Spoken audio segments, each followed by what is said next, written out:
from the latest inflation data and a major firm accepting crypto payments to some important bullish indicators and data for Dogecoin, Bitcoin, and others, there is a lot to talk about in this video. So let's see what exactly is happening. So first of all, we are now seeing that the overall crypto market has been trading in the green during the last 24 hours. We can see that the prices of Bitcoin and altcoins soared during this time, and this led to a significant recovery of the total crypto market cap. Moreover, the overall sentiment is also looking positive as investors appear not to be concerned with the global geopolitical situation anymore.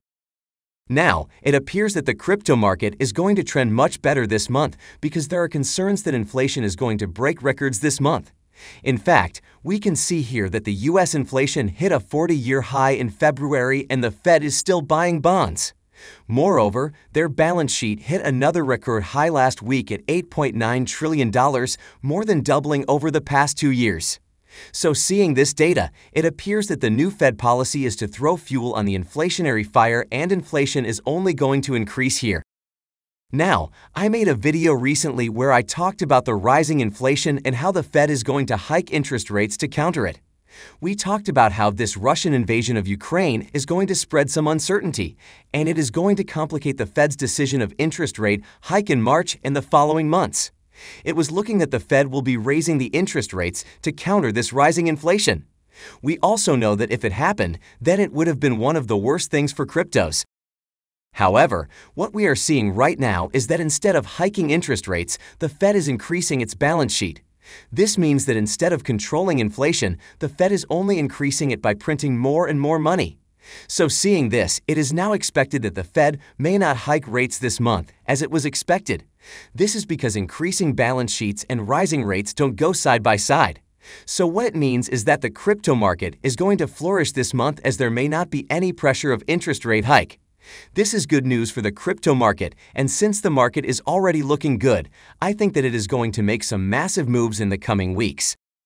Now, another very huge and very positive news for the crypto market is that major e-commerce marketplace eBay could start accepting crypto payments soon.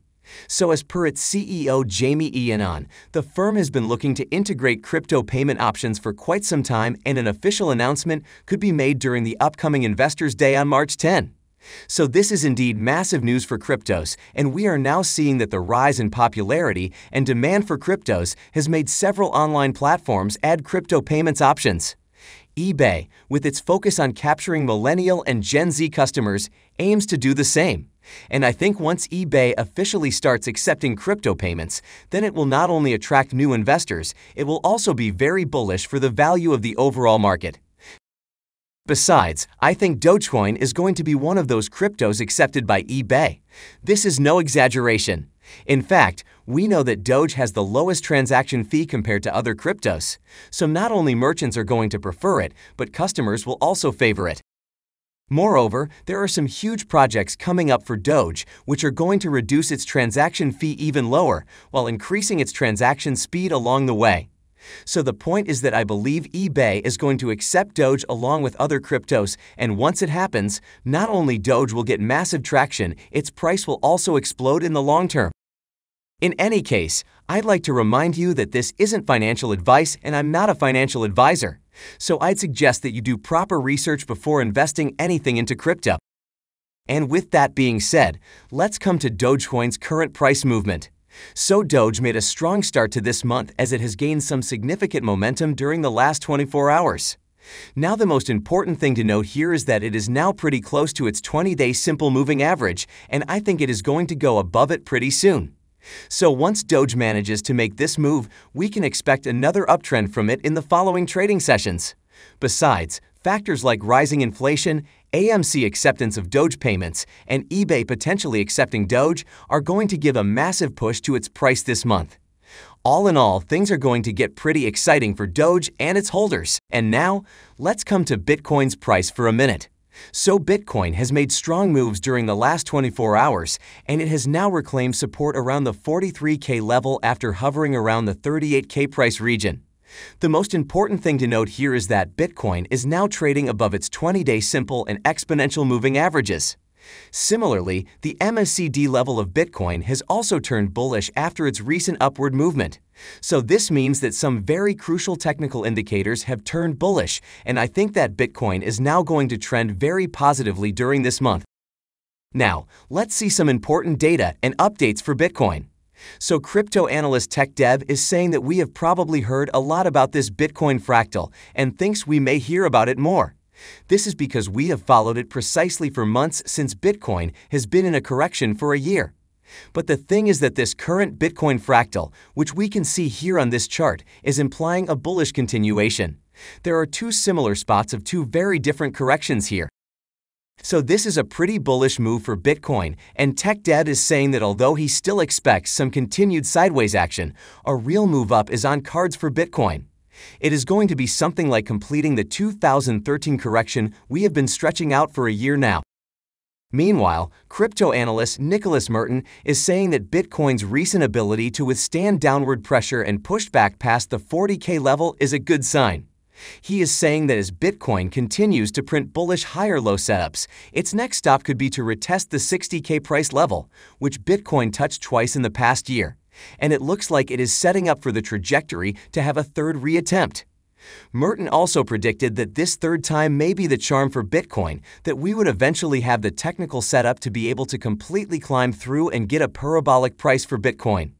He has predicted that this rally can take Bitcoin somewhere around 150K to 200K by the end of this year. And as per analyst Justin Bennett, Bitcoin has now broken out of a descending channel and is likely ready to rally from here. He has highlighted that Bitcoin has posted a bullish confirmation pattern right at the end of the month, taking out the highs of the previous few days. Bennett also points out that Bitcoin just witnessed its highest level of volume in 7 months, right when it reversed from 34K, suggesting a strong change in trend. So seeing this move from Bitcoin, he has predicted that March will be a bullish month for Bitcoin. He believes that a Bitcoin rally to 50K in March is fully feasible. Another thing I want to mention here is that the donations made to Ukraine with Bitcoin are actually bullish for its price. As per crypto analyst Tom Lee, the Ukrainian government asking for donations in Bitcoin shows the utility of Bitcoin, and it is a positive sign for the overall market. We can see here that Ukraine's government accounts have raised around $17 million worth of Bitcoin after asking for donations to help the country in its war with Russia. Seeing this, Tom Lee said that Ukraine's requests for crypto highlight the strength of the case for Bitcoin and crypto as digital money. He added that a sovereign nation is not asking for USD donations, but rather crypto donations. So this shows us the utility of Bitcoin and cryptos, and this is surely a very positive thing for Bitcoin and other cryptos. Meanwhile, we are now seeing that Morgan Stanley could potentially become the largest Bitcoin owning institution in the industry in 2022. As per the latest data, there are major increases in ownership in a large number of Morgan Stanley's institutional funds. The increases are mostly double-digit according to balance sheets, with up to a 26% increase on the high end. So Morgan Stanley's interest in Bitcoin funds is just more and more confirmation that both big and small institutions are getting more and more exposure to Bitcoin and cryptos. And this is a pretty positive thing for the market. Now, let's come to Ethereum for a minute. So we are now seeing that it is getting cheaper to send Ethereum these days, as the gas price to push a transaction is more than 80% less expensive than it was to transact about 48 days ago. Currently, with average fees at $10.2 per transfer, Ethereum's gas fee has been reduced significantly. So it means that ETH is now going to get more utility as its transaction fee is reducing now. And this is actually bullish for its price as well, since the more the utility, the more growth in the price. And with that being said, let's come to Shiba Inu. So while the price of SHIB has been trading on the upside, we are now seeing that its usage among whale addresses has increased by more than 600% in the last 24 hours. This means that large addresses are more actively interacting with Shiba Inu, and the values of SHIB whale holdings have been increasing. So this is a pretty bullish thing for its price. Now coming back to Dogecoin, we have just seen that its adoption is going to surge this year. We have also seen that all the data and updates are giving us a very positive outlook for it this month. So I think Doge is going to move to the upside in the coming weeks, and we are going to see some massive gains from it. In any case, what are your thoughts on this? Do you think Dogecoin is going to gain some more momentum from here? Let me know in the comments section below.